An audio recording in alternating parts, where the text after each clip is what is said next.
2019년 7월 12일 전라북도 완주군 산해면의 한 농가에서 두 자매가 동시에 사라졌다.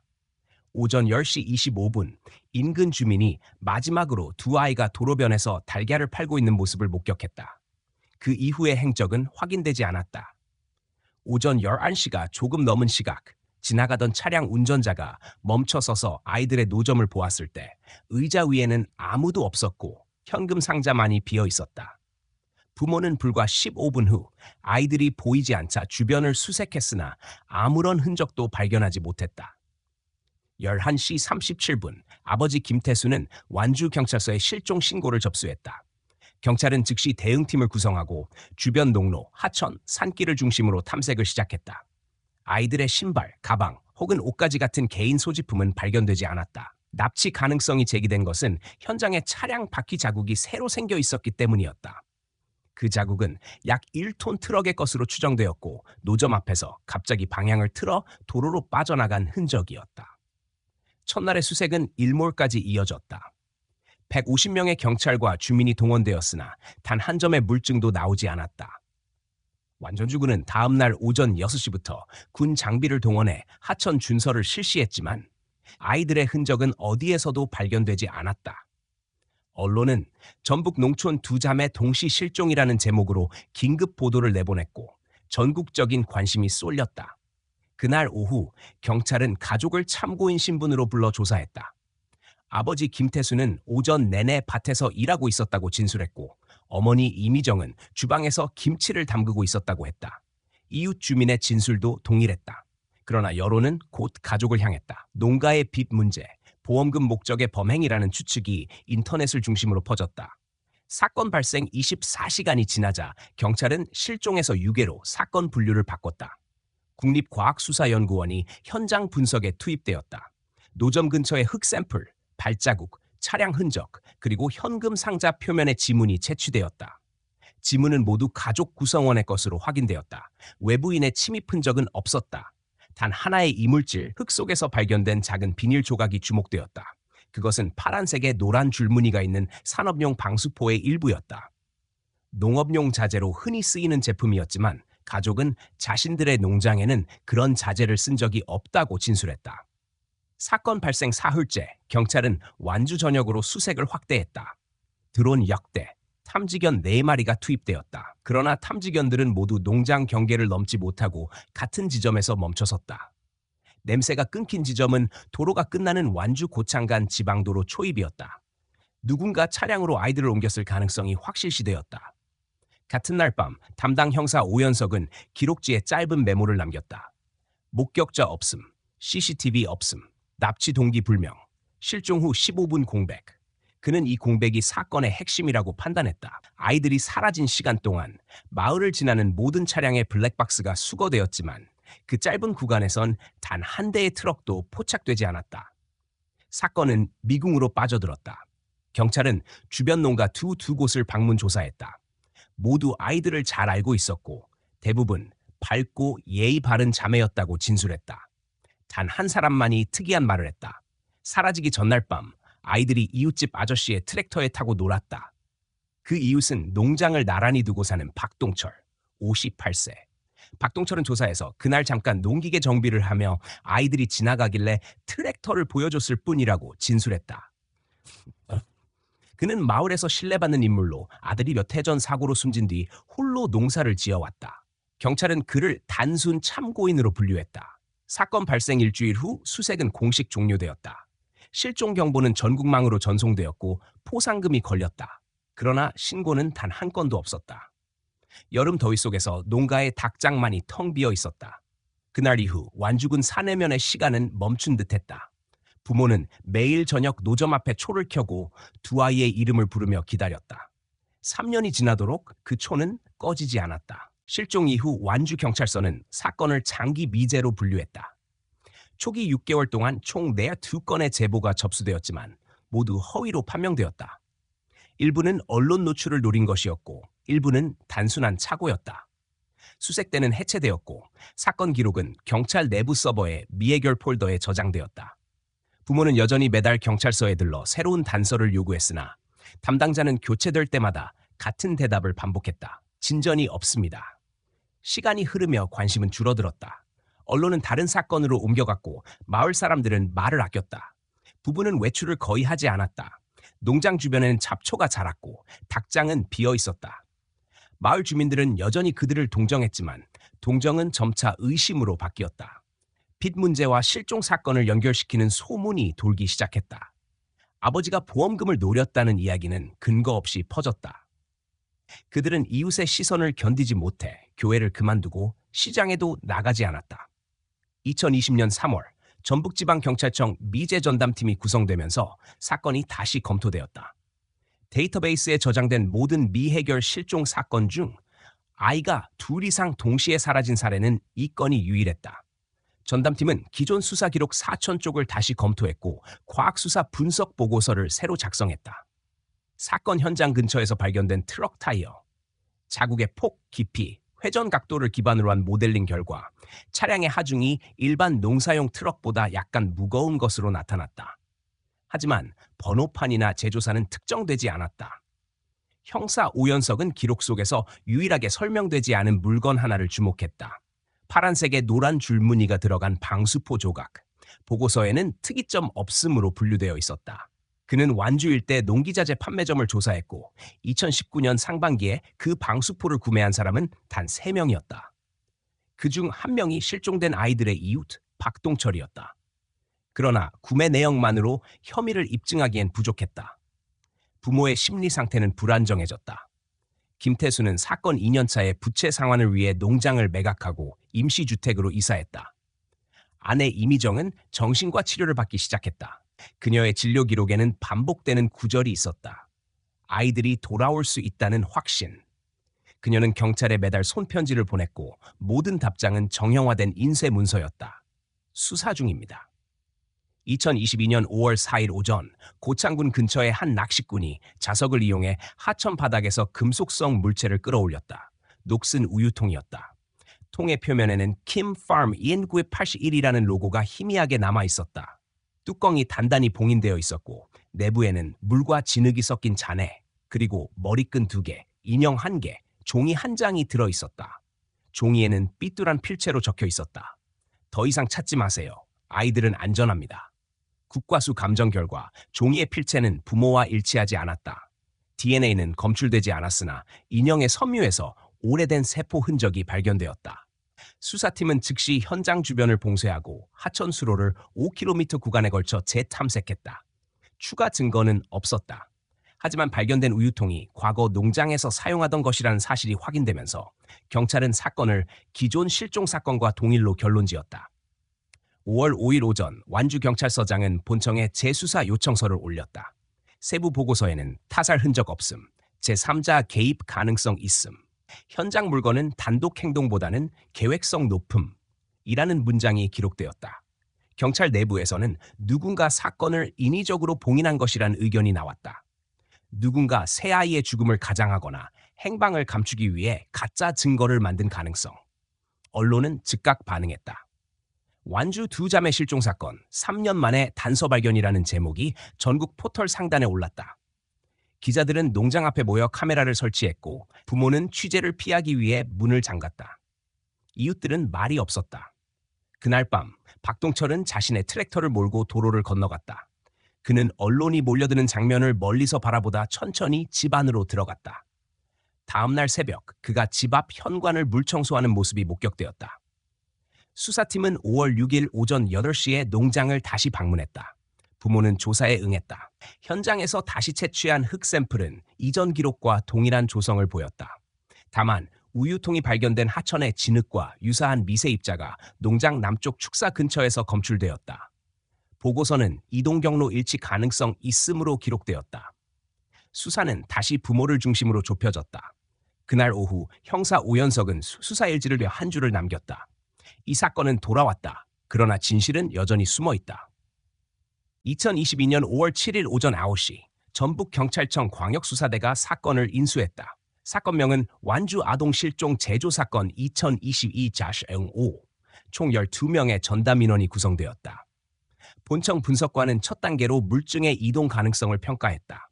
우유통이 발견된 지점에서 김씨 농장까지의 거리는 3.8km, 하천 수류 속도와 각도를 고려할 때 인위적 투척 가능성이 높다고 결론났다. 누군가 고의로 우유통을 던져 넣었으며 그 시점은 홍수기 직전의 이른 봄일 가능성이 제시되었다. 현장 분석이 진행되는 동안 실종된 아이들의 부모는 다시 언론의 표적이 되었다. 언론은 세세한 사생활을 공개했고 사건 초기의 혐의가 다시 언급되었다. 부부는 자택을 떠나지 않았고 외부와의 연락을 차단했다. 감정적 압박은 임계점을 넘어섰다. 이웃들은 언론의 시선을 피해 뒷길로 다녔다. 사건은 다시 지역 전체에 공포로 번졌다. 수사팀은 김씨 농장에서 사용된 우유통의 제조 번호를 추적했다. 기록에 따르면 해당 통은 1981년에 제작되어 2018년 농장 정리 경매 당시 일괄 매각되었다. 낙찰자 명단에는 9명의 이름이 있었고 그중 1명이 박동철이었다. 그는 경매 당시 냉각통 세트를 구입한 것으로 기록되어 있었다. 수사관은 그를 참고인으로 불러 진술을 확보했다. 진술 내용은 단순했다. 오래된 농기구를 사서 고철로 팔았다. 진술에 모순은 없었다. 그러나 분석관은 그가 거주하는 지역의 토양 조성이 사건 현장에서 발견된 미세 입자와 유사하다는 점을 주목했다. 5월 8일, 경찰은 박동철 소유 농장 주변의 공터를 탐문했다.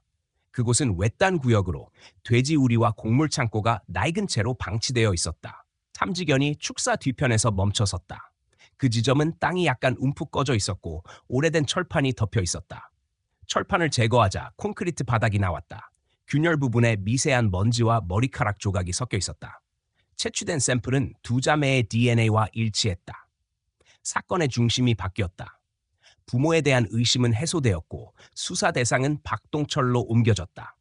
그러나 직접적인 체포는 이루어지지 않았다. 증거는 제한적이었고 변호사는 소유권이 겹치는 농기구와 토양의 혼합 가능성을 제기했다.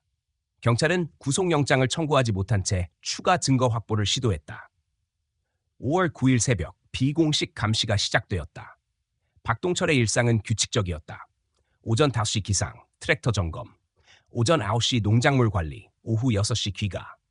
하지만 그날 밤 그는 평소보다 늦게까지 창고에 불을 켜둔 채 머물렀다. 수 3시 40분 차량 적외선 카메라가 그가 창고로 향하는 장면을 포착했다. 손에는 무언가를 들고 있었지만 식별은 불가능했다. 그 후 그는 창고 문을 잠그고 불을 껐다. 다음 날 아침 현장에 도착한 수사관은 창고 내부 바닥의 미세한 물기와 금속성 냄새를 감지했다. 내부에는 곡물 포대, 농기계 부품, 공구함이 정리되어 있었고 구석에는 낡은 우유통 여러 개가 쌓여 있었다. 통 중 하나의 표면에는 긁힌 흔적과 함께 최근에 묻은 듯한 하천의 진흙이 붙어 있었다. 감식 결과 우유통은 사건 현장에서 발견된 것과 동일한 모델이었고 제조 번호는 연속된 시리즈였다. 그날 오후 경찰은 수색 영장을 발부받았다. 수색은 3시간 동안 진행되었다. 창고 후면 벽을 두드리던 수사관이 빈 공간에 반향음을 들었다. 벽을 해체하자 나무 문이 나타났다. 문은 낡았지만 내부에는 조명이 연결되어 있었다. 계단은 지하로 이어져 있었다. 아래에서는 희미한 공기 흐름과 생활 냄새가 감지되었다. 수사관들은 손전등을 비추며 천천히 내려갔다. 지하 2.5m 지점에 도착했을 때 좁은 공간이 나타났다. 콘크리트로 마감된 방 안에는 작은 책상, 2개의 침대, 식기류, 옷가지, 어린이용 학습서와 공책이 있었다. 벽면에는 날짜가 기록된 달력과 손으로 쓴 글씨가 붙어 있었다. 오늘 공부, 수학, 한글, 역사. 내부 온도는 일정했고 환기구에는 최근 먼지 흔적이 없었다. 생활 흔적이 현재 진행형임을 시사했다. 조사관은 조심스럽게 방 한쪽의 수납함을 열었다. 안에는 식량과 생필품이 정돈되어 있었고 유통기한은 2022년 4월로 표시되어 있었다. 방 중앙에는 종이 한 장이 놓여 있었다. 우리는 여기서 행복합니다. 필체는 어린아이의 것이었다. 그 순간 공기가 멎은 듯한 정적이 감돌았다. 상부 보고서에는 이렇게 기록되었다. 지하 공간 발견, 2명의 아동 흔적 존재, 생존 가능성 매우 높음, 즉시 추가 수색 및 구조 준비 필요. 그날 밤 완주의 공기는 비정상적으로 고요했다. 3년간 멈춰있던 사건의 시간이 다시 흐르기 시작했다. 2022년 5월 10일 오전 7시, 완주군 산해면에 박동철 농가에 대한 2차 수색이 시작되었다. 경찰 특공대와 과학수사팀, 아동심리지원요원이 현장에 투입되었다. 지하 공간의 위치는 창고 뒤편에서 2.7m 아래로 확인되었다. 진입 전 산소 농도와 온도, 습도가 측정되었고 모두 정상 범위였다. 문을 개방한 순간 내부에서 희미한 생활 냄새와 함께 전기가 들어온 상태의 조명이 감지되었다. 방 한쪽에는 노트북, 전자레인지, 작은 냉장고가 놓여 있었으며 식품 유통기한은 2022년 5월 초로 표시되어 있었다. 최근까지 사람이 거주한 흔적이었다. 첫 번째 발견된 것은 두 벌의 아동용 의류였다. 세탁 후 말려둔 상태였고 먼지가 거의 없었다. 그 옆에는 작은 스케치북이 있었다. 페이지에는 초등학교 저학년 수준의 글씨체로 짧은 문장이 반복되어 있었다. 오늘은 공부를 했다. 오늘은 햇빛이 들었다. 날짜는 사라진 지점 이후의 기록으로 이어져 있었다. 마지막 페이지에는 엄마는 멀리 있다. 우리는 안전하다. 라는 문장이 적혀 있었다. 수사팀은 방을 샅샅이 조사했다. 모든 서랍이 체계적으로 정리되어 있었고 생활용품의 배열이 일정했다. 벽면에는 손으로 쓴 달력이 붙어 있었는데 2022년 5월 9일까지 표시되어 있었다. 각 날짜에는 짧은 글씨로 공부, 독서, 청소라는 단어가 반복되었다. 누군가 아동을 체계적으로 통제하며 일과표를 관리한 것으로 보였다. 오전 8시 30분 방 구석에 작은 문이 발견되었다. 문 뒤에는 또 다른 좁은 공간이 있었고 그곳에는 얇은 매트리스 2장과 담요가 정돈되어 있었다. 한쪽 벽에는 낡은 액자 속 사진이 걸려 있었다. 사진에는 두 소녀와 성인 남성이 함께 서 있었다. 남성은 박동철로 확인되었다. 사진의 인화 시점은 2020년 여름이었다. 이 시점에서 실종된 두 아이의 생존 가능성이 확정되었다. 현장 분석 후 구조가 진행되었다. 오전 9시 45분 방 후면의 좁은 통로에서 움직임이 감지되었다. 경찰은 즉시 소음 차단을 실시하고 접근했다. 통로 끝에서 2명의 아동이 발견되었다. 체중은 또래 평균보다 낮았으나 의식은 명료했고 외상 흔적은 없었다. 두 아동 모두 긴 머리를 묶고 있었으며 이름을 묻자 자신들을 지은과 서연이라고 말했다. 이 이름은 가족의 실종 신고서에 기재된 원래 이름과 일치하지 않았다. 의료진의 초기 검진 결과 두 아동 모두 영양 부족과 경미한 비타민 결핍 증세를 보였지만 장기적인 신체 손상은 없었다. 심리적으로는 극도의 혼란 상태였다. 그들은 밖은 위험하다는 말을 반복했으며 외부의 성인 남성을 보면 몸을 움츠렸다. 3년 동안의 단절이 인식 구조에 깊은 왜곡을 남긴 것으로 분석되었다. 박동철은 농장 창고 인근에서 체포되었다. 그는 저항하지 않았고 체포 직후 신문실에서 아이들을 지켜왔다고 진술했다. 조사관은 그의 진술 패턴에서 피해자 구출이 아닌 보호 서사를 확인했다. 정신의학 검사는 즉시 병행되었다. 결과 보고서에는 상실 후 대체 망상 증후군이라는 진단이 기록되었다. 그는 자신의 아들을 잃은 후 아이들의 존재를 통해 현실의 결핍을 보상한 것으로 분석되었다. 사건 보도는 전국적으로 확산되었다. 완주 지하실 아이들, 3년간의 감금과 세뇌라는 제목이 포털 상단에 올랐다. 사회적 충격은 컸다. 경찰은 범행 동기를 단순 정신질환으로 보지 않고 계획적 행위로 규정했다. 지하 공간의 건축 구조는 정교했고 전력과 환기 시스템이 별도로 연결되어 있었다. 누군가 오랜 기간 준비하지 않으면 불가능한 형태였다. 두 아동은 그날 오후 헬리콥터로 서울국립아동병원으로 이송되었다. 도착 즉시 심리치료팀이 투입되었다. 의료진은 기억의 공백을 조심스럽게 관찰했고 두 아이 모두 부모의 존재를 왜곡된 형태로 인식하고 있었다. 엄마와 아빠는 다른 세상에 있다는 문장은 반복적으로 등장했다. 경찰 내부 문서에는 이 사건이 완주 실종 아동 구조 사건으로 명명되었다. 문서 마지막 페이지에는 한 문장이 남겨졌다. 생존은 구조가 아니다. 복귀까지가 진실이다. 그날 밤 지하실의 전등은 마지막으로 꺼졌다. 냄새, 공기, 온도, 그리고 아이들의 흔적이 남은 공간은 증거물로 봉인되었다. 완주의 새벽 공기 속에서 사건은 끝나지 않은 채 또 다른 질문을 남겼다. 3년간 그들은 어떻게, 그리고 왜 잊히지 않은 채 살아 있었는가? 2022년 5월 11일 완주 지하실 아동 구출 사건은 전국 경찰망을 통해 공식 보고되었다. 오전 6시 전북경찰청은 박동철의 농장 일대를 통제구역으로 지정하고 2차 감식을 실시했다. 과학수사대는 전력선, 수도관, 환기구의 연결 경로를 추적했다.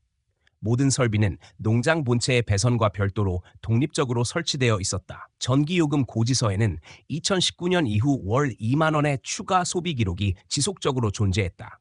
외부에서 감시하지 않으면 알아차리기 어려운 수준이었다. 지하 공간의 규모는 처음 보고된 것보다 넓었다. 구조대가 벽면을 탐지한 결과 콘크리트 뒤편에 또 다른 방이 확인되었다. 벽을 철거하자 4평 남짓한 공간이 드러났다. 내부에는 낡은 장난감, 공책, 파손된 태블릿 PC가 있었다.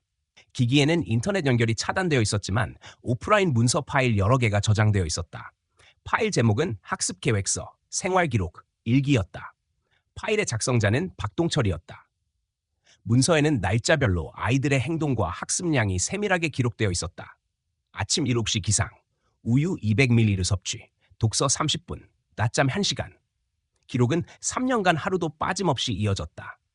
국립과학수사연구원의 감정 결과 방 안의 공기 조성은 정상 범위였으며 장기간 거주에도 생명 유지에 무리가 없었다. 이는 범행이 단순 충동이 아니라 계획된 구금 행위임을 의미했다.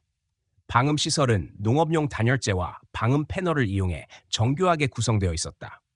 외부 소리가 완전히 차단되어 있었으며 농장 내의 트랙터 소음에 묻혀 내부의 생활음은 감지되지 않았다. 박동철은 체포 이후 일관된 태도를 유지했다. 신문 기록에 따르면 그는 아이들을 보호했다고 반복했다. 가족을 잃은 후 시작된 상실감이 왜곡된 형태로 변해 자신이 새로운 가정을 만들었다고 믿고 있었다. 정신감정 보고서에 따르면 그는 현실 판단 능력을 부분적으로 상실했지만 범행의 계획성과 지속적 관리 능력은 유지하고 있었다. 이는 책임 능력 있음으로 평가되었다. 한편 두 아이는 서울국립아동병원에서 심리적 격리 치료를 받고 있었다. 초기 검사에서 두뇌 발달은 정상 범위였으나 언어 사용 패턴이 사회적 표준과 달랐다. 대화 중 위험, 박, 규칙 같은 단어가 반복적으로 등장했고 특정 남성의 목소리에 과도한 불안 반응을 보였다. 담당 심리사는 통제된 환경에서의 장기 세뇌 반응으로 진단했다. 아이들의 기억은 단절된 채 재구성되어 있었고 현실 감각은 제한적이었다. 수사팀은 지하실에서 발견된 일기 파일을 통해 범행의 경과를 재구성했다. 첫 번째 파일에는 아이들이 울음을 그쳤다는 문장이 등장했다. 두 번째 해에는 규칙적인 생활이 자리 잡았다고 기록되어 있었다. 마지막 해의 기록에는 두 아이는 새로운 이름에 익숙해졌다. 이제 그들은 나를 아버지라 부른다는 문장이 남아 있었다. 일기의 말미에는 이 세상은 위험하다. 나는 그들을 구했다는 문장이 반복적으로 나타났다. 이후 경찰은 사건의 사회적 배경을 분석하기 시작했다. 박동철은 아들을 잃은 후 정신적 고립 상태에 있었다. 가족, 친구, 지역 공동체와의 관계가 완전히 단절된 상태에서 그는 스스로를 피해자이자 구원자로 인식하기 시작했다. 사회복지기관의 관리망에선 이미 제외되어 있었고 마을의 사람들은 그의 변화를 알아채지 못했다. 사건은 단 한 사람의 붕괴가 사회적 안전망 전체의 실패로 이어질 수 있음을 보여주는 사례로 기록되었다. 오후 4시 수사본부 회의에서 사건의 공식 명칭이 확정되었다. 완주 지하실 아동 구금 사건. 법률적 분류는 특수유괴 및 장기 감금. 피해자 신분은 생존 피해 아동 2명. 피해자 보호 프로그램이 즉시 발동되었고 심리 재활 계획이 국가 차원에서 관리되기로 결정되었다. 그날 밤 박동철의 진술은 끝내 바뀌지 않았다. 나는 그 아이들을 구했다.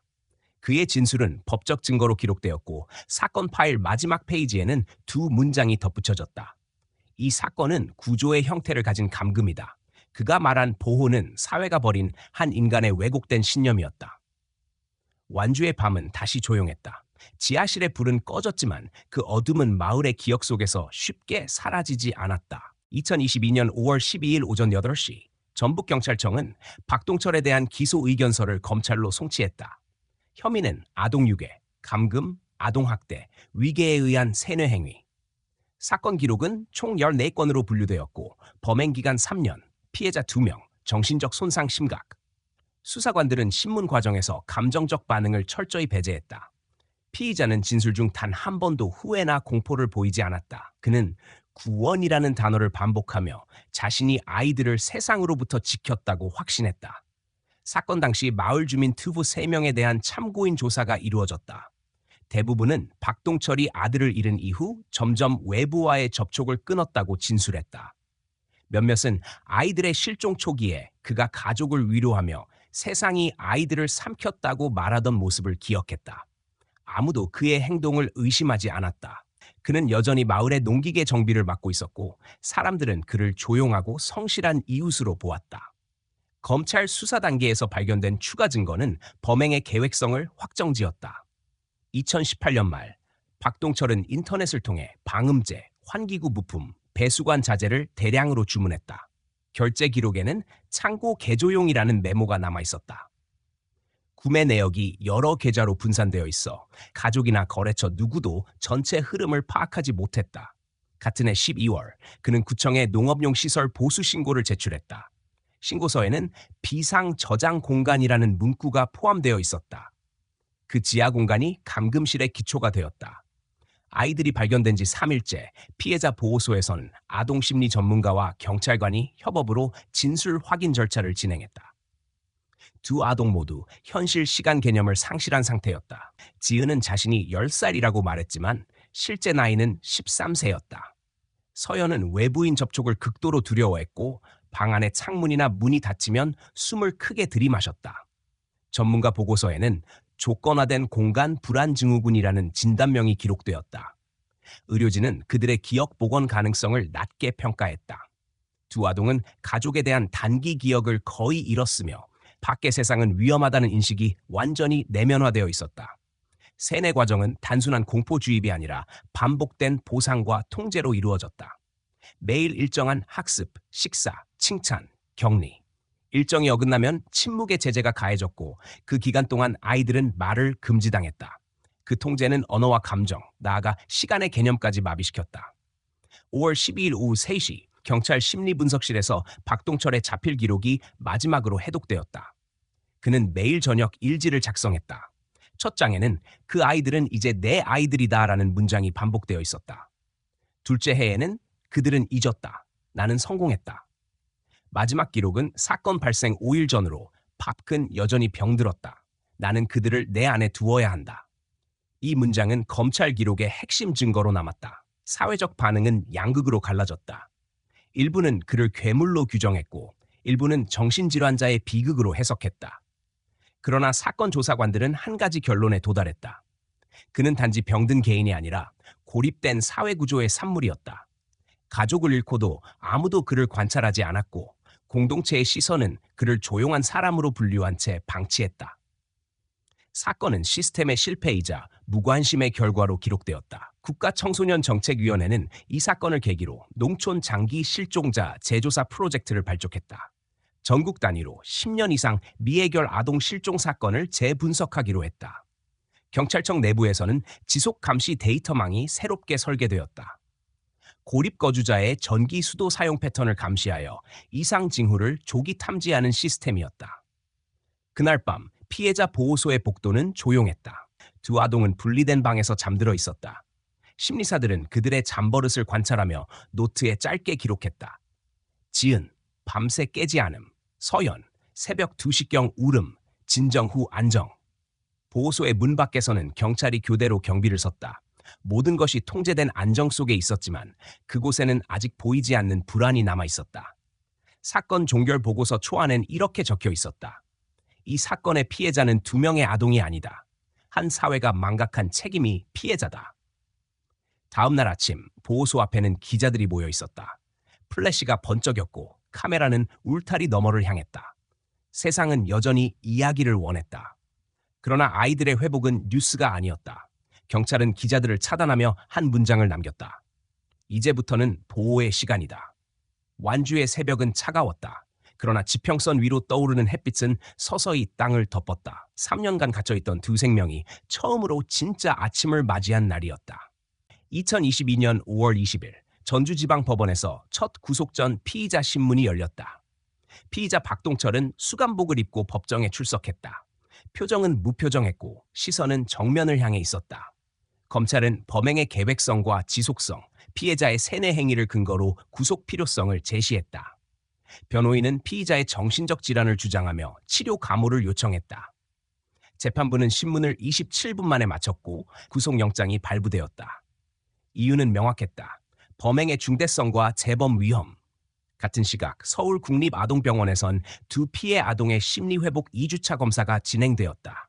지은은 언어 능력을 빠르게 회복하고 있었지만 감정 표현은 제한적이었다.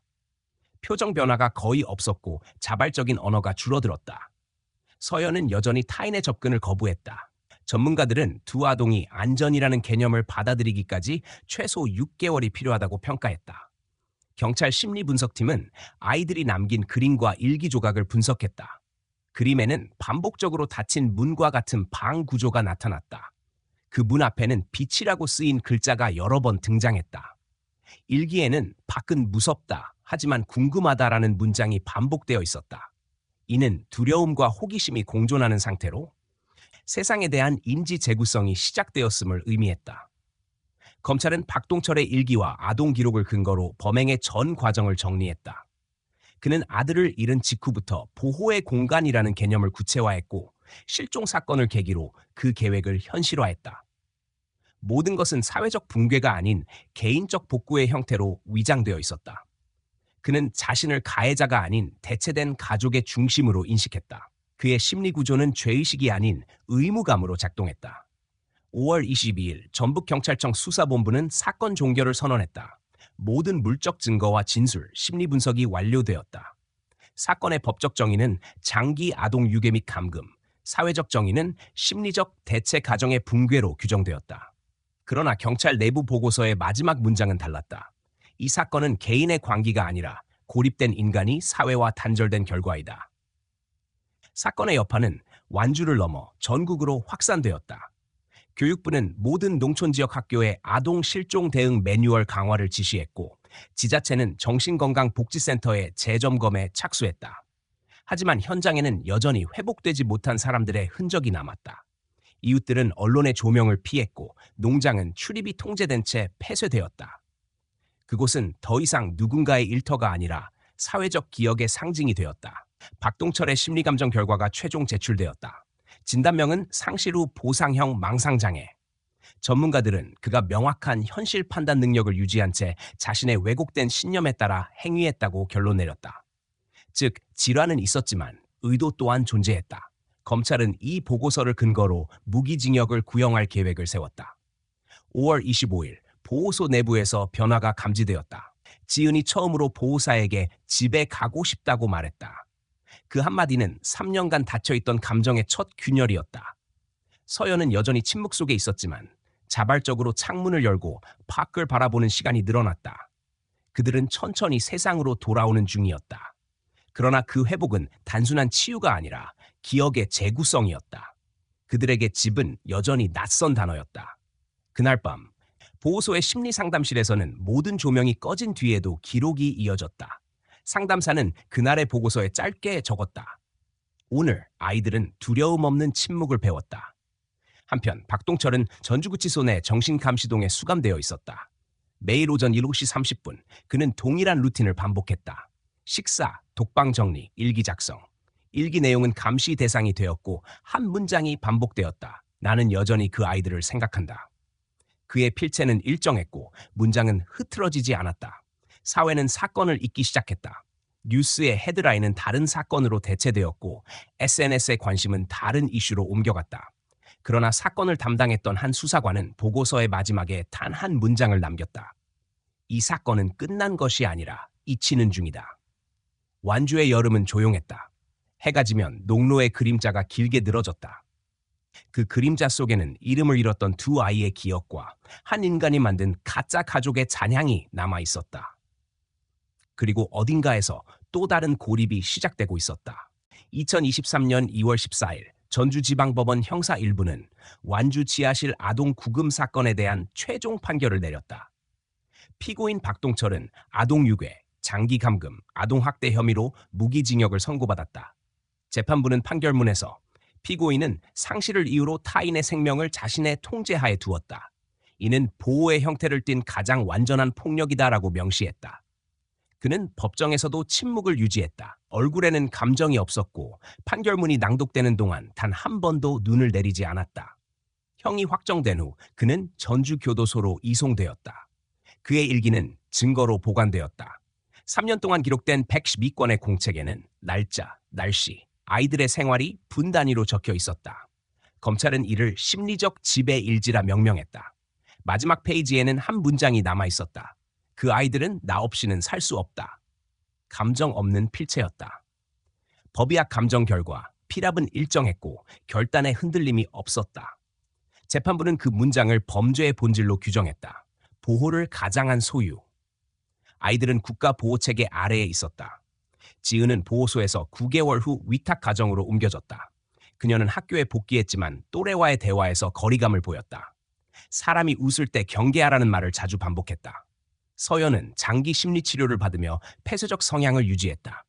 치료사는 그들의 회복을 기억의 수정이라 불렀다. 사건의 상흔은 치유가 아니라 재구성이었다. 그들은 생존했지만 삶은 완전히 다른 언어로 바뀌어 있었다.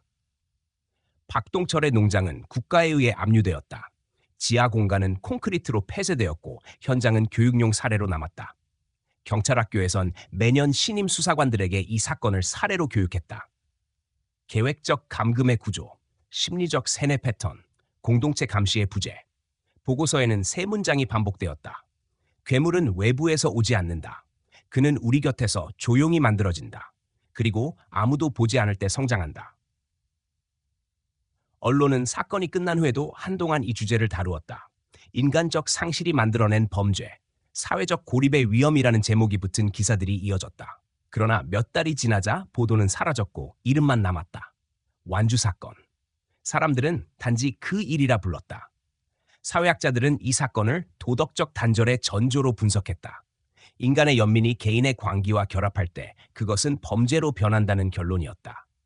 박동철은 누군가의 아버지였고 누군가의 이웃이었지만 동시에 자신 안의 공허를 세상으로 확장시킨 인간이었다. 그가 만든 지하실은 단지 범행의 장소가 아니라 도덕이 붕괴된 인간의 내면을 시각화한 공간으로 해석되었다. 2023년 8월 국가인권위원회는 이 사건을 포함한 아동 장기 실종 피해자 복귀 지원 보고서를 발간했다. 보고서 마지막 장에는 짧은 문장이 기록되어 있었다.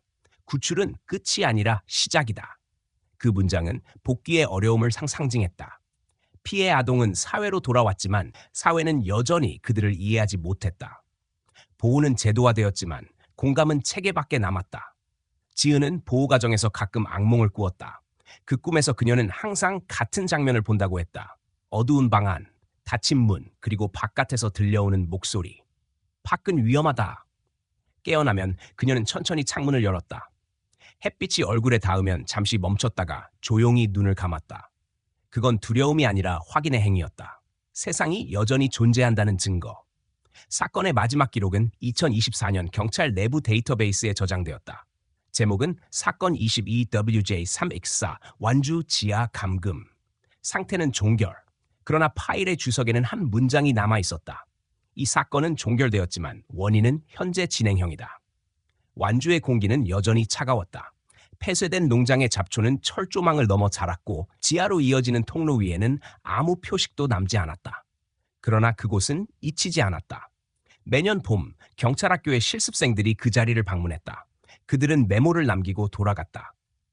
우리가 잊을 때 또 다른 박동철이 만들어진다. 세상은 다시 평온해 보였다. 하지만 그 평온은 무관심으로 유지된 것이었다. 범죄는 언제나 조용한 곳에서 시작되고 사회는 늘 너무 늦게 반응했다.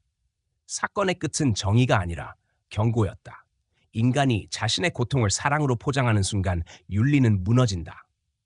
그리고 그날 이후 아무도 그 아이들은 안전하다라는 문장을 가볍게 말하지 않았다. 시청자 여러분, 함께 해주셔서 감사합니다.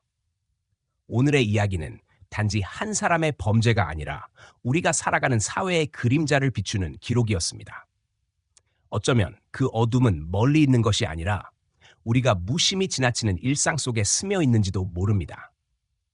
누군가는 그 사건을 이해할 수 없는 광기라고 말할지 모릅니다. 하지만 정말 이해할 수 없는 것은 그런 일이 일어나도록 방치한 침묵 아닐까요? 상처 입은 사람의 고통은 개인의 비극이지만 그 고통을 외면한 사회의 책임 또한 작지 않습니다.